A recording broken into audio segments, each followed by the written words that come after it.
Hey, what's going on, everyone? Welcome back to another episode of Star Wars Coffee, where in today's episode, we're going to be taking a look at the fact that not only is Disney rumored to be casting a live-action Ezra, but now a live-action Thrawn. We're going to take a look at that with my analysis today here on Star Wars Coffee.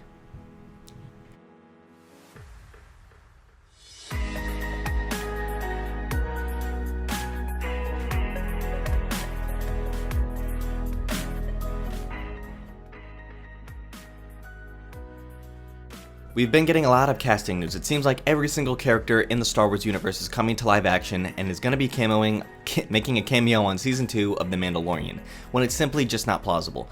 If they want to do this well, they cannot just simply throw every single character in one season, especially with how short these episodes are and how short the season is. It's not even a full season. If this was to be a show on an actual network, this would be considered a bubble show because it's only 13 episodes. So the fact that it's not even a full-length season doesn't give credence to the idea that all of these characters that are rumored to be cast is plausible. And I'm going to tell you right off the gate, just like the Ezra one, I wouldn't be so inclined to believe this one either.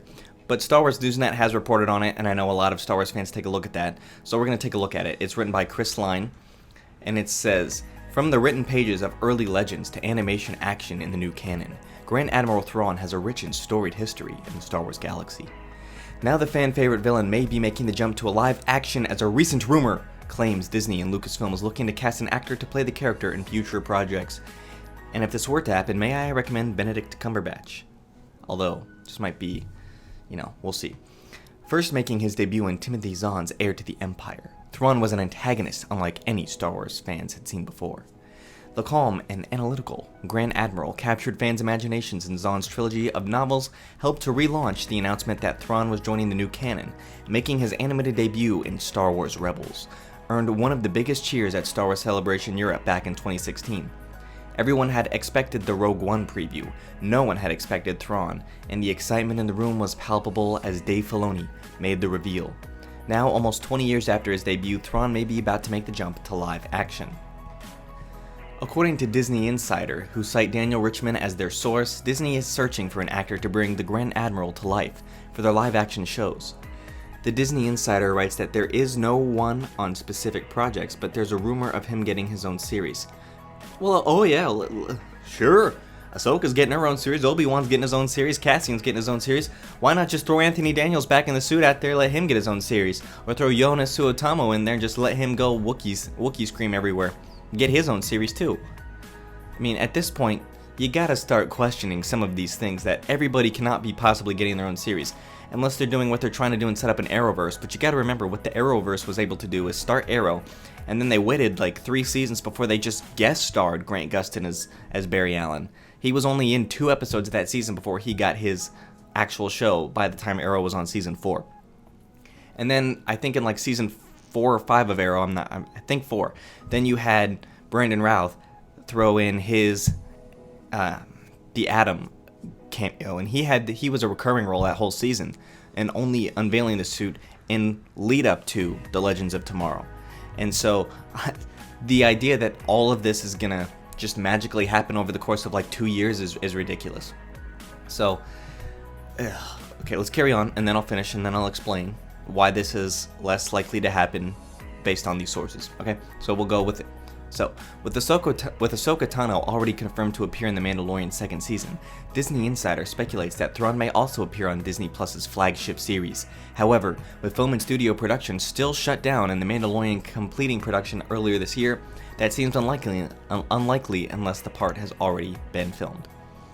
The first season of The Mandalorian ended with a very clear reference to both the Rebels and the Clone Wars, with Ahsoka allegedly appearing next season, rumors suggesting other Rebels characters too, and now Thrawn, on top of another rumor of an animated Rebel sequel series coming later this year. That's the most credible thing that this whole article has said this whole time.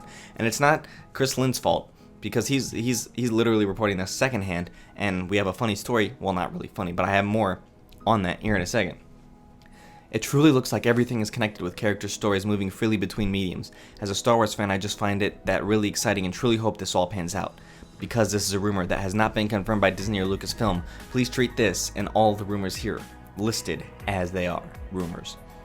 Okay, obviously they're trying to cross over different mediums. However, they can only do so much of that because not every Star Wars fan is going to go watch every animated show, read the comics, read the novelizations, and then watch all the live action stuff. Most of them are just going to watch live action stuff, right? So the idea of that is its own thing. Okay, but let's go back to the main problem I have with this, and then we'll wrap it up because I've already told you I don't think this is very likely. I've already given you my take. You've gotten the background on Thrawn and all that. So this, remember, according to the Disney Insider, who cite Daniel Richman. So what we have here, we have Star Wars Newsnet reporting a secondhand source, reporting Daniel Richman, who you would conclude from reading this article alone is the first-hand source, first-hand information. Well, he's not. He cites the Illuminati, which we did on the Ezra thing, who have none of a credible track record. The most thing that they have to a credible track record is the retweet that Daniel Richman just gave them, because he's over at CNBC. So that's the most credible thing that they've been given is this. So it's Star Wars Insider reporting the Disney Insider, who cite Daniel Richman, who cite the Illuminati, who cite their own independent sources. So we are 5 sources removed at that point. So the likelihood of this is probably just as likely as Ezra, and if anything, I would say that this is just a Rebel sequel series, in a different form.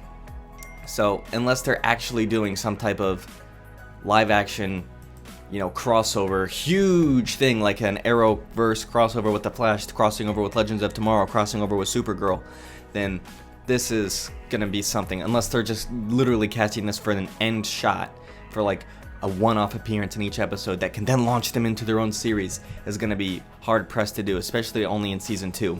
When if none of these roles are even cast yet, at least 2 or 3 years down the line from actually starting to shoot any of these. But that's just a realistic perspective on it, so don't put too much credit in it.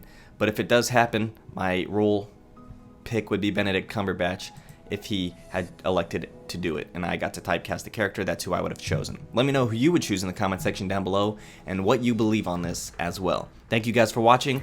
I will continue to be your daily dose of Star Wars, your news, your analyst, and your real take on all things Star Wars. So subscribe if you want to see that. I got a Facebook, finally got that going. I have an Instagram that I'm going to be rebooting here in a couple of days, and also on Twitch, Patreon, all of that, all of the links for all of those things are in my description on my channel, so please go check that out and support me on all those platforms. Thank you guys for watching. May God bless you, and the Force be with you always. If you enjoyed this episode, and frankly, even if you didn't, don't forget to subscribe. Do it! And if you want to help spread the word, please give this video a thumbs up and tell your friends to subscribe.